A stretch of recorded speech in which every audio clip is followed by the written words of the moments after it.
Hey, to measure heart rate on the Realme GT 6, first of all you will have to navigate into the settings.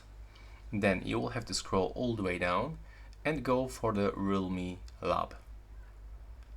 Now select heart rate measurement. Put your finger on the sensor just right here and keep holding. It will take around a few seconds to get the final result. So just wait until 0 seconds appears. And as you can see, in my case, it's actually showing me 90, but I'm actually resting, so that's pretty high for the resting with this heart rate. So yesterday I was also do this, and I've got 70 and 75 while resting. So we can try to measure this one more time.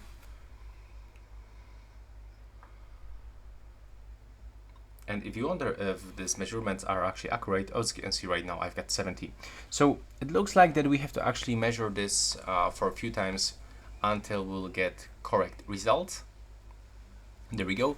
And yesterday I was actually checking this with my Apple Watch SE2, and it was actually correct. It showed almost the same resting heart rate. So that's all for this video. Right now, please subscribe to my channel.